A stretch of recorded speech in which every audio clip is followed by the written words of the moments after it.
আমি বয়ান করেই যাচ্ছি, আপনারা যদি হ্যাঁ না ঠিক বেঠিক না বলেন তাইলে কিন্তু হলো না। তাইলে কি হলো?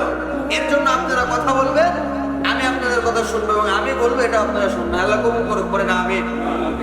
সম্মানিত মুআজ্জাজ মুসল্লি কিরাম, প্রিয় ভাইয়েরা আমার, আল্লাহ পাক রব্বুল আলামিনের ফজল এবং করম, আল্লাহ পাক রব্বুল আলামিনের অত্যন্ত মেহেরবানি যে আল্লাহ পাক রব্বুল আলামিন দীর্ঘ একটি বছর অতিক্রম করে প্রায় আরবি মাস, আরবি বছর শেষ হওয়ার হুকুম হয়েছে। এরপর যে আল্লাহ পাক রব্বুল আলামিনের হজের মৌসুমে আগামীকাল ঈদুল আজহার জামাত অনুষ্ঠিত হবে। এত সুন্দর একটা বরকতপূর্ণ দিনে, জুমার দিনে আল্লাহ পাক রব্বুল আলামিন দিনের ঘরে একত্রিত হওয়ার তৌফিক দিয়েছেন। সকলে বলেন আলহামদুলিল্লাহ। একটু আওয়াজ দিয়ে বলে আলহামদুলিল্লাহ। গত জুমায় বলেছিলাম আল্লাহকে ডাকবো, জবান খুলবো তো আল্লাহ তাআলা জান্নাতের দরজা খুলে দেবে। বলেন সুবহানাল্লাহ। জান্নাতে গেলে ভয় আছে নাকি? কোনো ভয় নাই। লা খাউফুন আলাইহিম ওয়ালা হুম ইয়াহজানুন। আল্লাহ তাআলা বলেন জবান দিয়ে আমাকে ডাকবে, গুনাহগুলো আমি মাফ করে দেব। বলেন সুবহানাল্লাহ। সম্মানিত মুসল্লি কিরাম, প্রিয় ভাইরা আমার, কুরবানির ধারাবাহিক আলোচনায় বারবার আমাদের এক প্রসঙ্গ সামনে এসেছে, সেটা হলো কুরবানি আমরা কার জন্য করব? আর একটু আওয়াজ দিয়ে বলেন কুরবানিটা করবো কার জন্য? আল্লাহ তাআলার জন্য কুরবানি।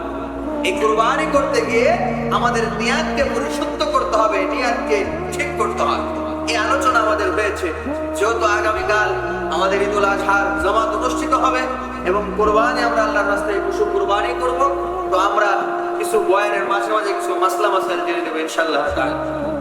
সম্মানিত মুসল্লি কিরাম, প্রিয় ভাইয়েরা আমার, আল্লাহ পাক রব্বুল আলামিন আমাকে আপনাকে মাতৃকুল থেকে নিয়ে এই যে কারো 20 বছর, 40 বছর, 50 বছর হায়াত, যার যে কয় বছর হায়াত হয়েছে, আল্লাহ জাল্লা শাআনু তাআলা যে নিয়ামতগুলো আমাকে আপনাকে দান করেছেন, এই নিয়ামতের শুকরিয়া আদায় করে আমি আপনাকে শেষ করতে পারবো না।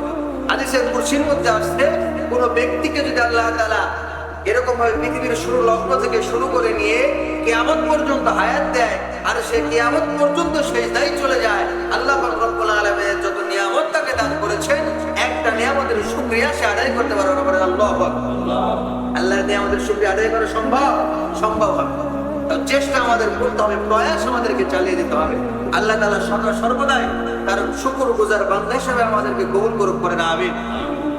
প্রিয় ভাইরা আমার, সামনে এরকম ভাবে আগামীকাল আমাদের যে ঈদুল আজহার জামাত অনুষ্ঠিত হবে, এরপরে আমরা যে পশু কুরবানি করবে আল্লাহ পাক রব্বুল আলামিনকে রাজি খুশি করার জন্য, আমার দিকে খেয়াল করেন, এই যে পশু কুরবানি করব আমি আপনি, এখন যদি আমি আপনি মনে মনে শুধু জবান দিয়ে প্রকাশ করি যে আমি আপনি পশু কুরবানি করবো আল্লাহ তাআলার জন্য, শুধু জবানে প্রকাশ করলে হবে না, বলে আমার কাজে কামে প্র্যাকটিক্যাল অনুযায়ী আমাকে বোঝাই দিতে হবে যে এই কুরবানিটা একমাত্র আল্লাহর জন্য। নাকি বলেন?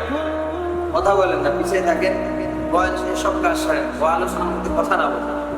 এখন মনে করেন আমি মানুষকে বলছি যে আমার কুরবানিটা আল্লাহ তাআলার জন্য, আমি এরকম ভাবে সবাইকে বলছি আমি আল্লাহর জন্য কুরবানি করতেছি, কিন্তু এমন কিছু কার্যকলাপ যদি আমার আপনার দ্বারা প্রকাশ হয়ে যায় যার দ্বারা বোঝা যায় যে কুরবানি আল্লাহর জন্য হয় না, তাহলে এই কুরবানি করে কিন্তু লাভ হবে না। কি বলেন? লাভ হবে?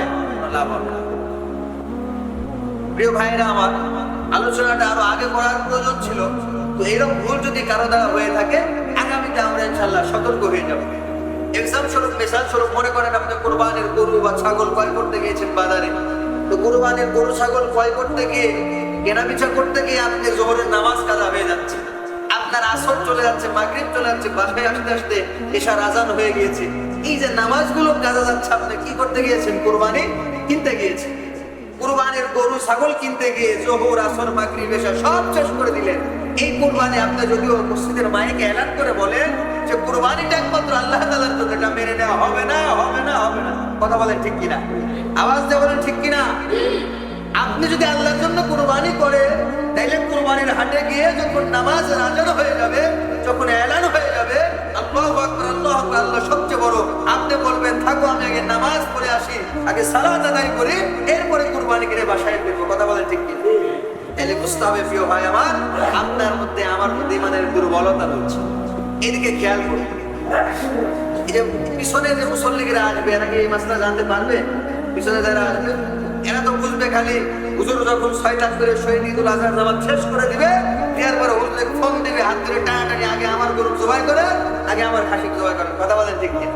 কিন্তু আজকে যে একটা গুরুত্বপূর্ণ জুমা, কেউ যদি নিজেকে মুসলমান দাবি করে, আমি মনে করি আমার ছোট জ্ঞান থেকে, কেউ যদি কাউকে ইমানদার দাবি করে এবং কেউ যদি কারো কুরবানি সম্পর্কে জানতে হয়, বুঝতে হয় এবং মানতে হয়, তাহলে আজকের জুমাটা একজন মুসলমানের জন্য গুরুত্বপূর্ণ জুমা। কথা বলেন ঠিক কিনা? মাসলা মাসাইল নিয়ে আলোচনা হয়। আসলে দেখবেন আমার কিছু সম্মানিত প্রিয় ভাই যারা রয়েছেন, তারা খুতবার সময় আসে। কিছু প্রিয় মুহতারাম মুআজ্জাজ হাজিরিন আমার রয়েছেন এই মসজিদের মুসল্লি, দেখবেন বারান্দার কোণার মধ্যে বসে থাকে। আছে না নাই? এ কথা বলেন, আছে না নাই? আল্লাহর জবান দিয়ে কথা বলবেন, ওয়াকুল জাল হক ওয়া যাকাল বাতিল ইন্নাল বাতিলা কানা যাহুক। আপনি মসজিদের সভাপতি, সেক্রেটারি যে হন না কেন, আপনি যদি দোষ করে, আপনার দোষ মেম্বারের ধ্বনিতে আওয়াজ উচ্চারণ হবে হবে। কথা বলেন ঠিক? এখন সভাপতি সাহেব আমাদের টাকা যদি রাগে তাইলে হবে। কথাটা আমি দিনাকে দিয়ে সবাইকে দিয়ে বুঝাইলাম। এর জন্য আমি যাদের মিসাল দিচ্ছি, আপনারা কথা বলতে ভয় পেলে হবে না তো। এখন যদি ভয় পান, এখন তাদের উপরে ভালোভাবে কথা বলেন, বাতিলের আতঙ্ক যদি মুসলমান হয়ে না হইতে পারে, তাহলে কাম হবে না ভাই। আজকে আপনার সমাজের মধ্যে আপনারা নিয়ম করেন, যে ব্যক্তি 5 ওয়াক্ত নামাজ আদায় করে তার জানাজা হবে না, যে ব্যক্তি 5 ওয়াক্ত নামাজ আদায় করে না তাকে দাফন কাফন করা হবে না। প্রত্যেকটা ঘর থেকে মুসলমানরা মসজিদে আসতে বাধ্য। কথা বলে ঠিক কিনা? আজকে নিয়ম করা হোক, যারা এরকম হয় নামাজ তোমার নামাজ আদায় করে না, অনর্থক বসে থাকে, তাদের ঈদগাহে জায়গা দেওয়া হবে না। সবাই জুমার নামাজ পড়তে বাধ্য। কথা বলেন ঠিক কিনা?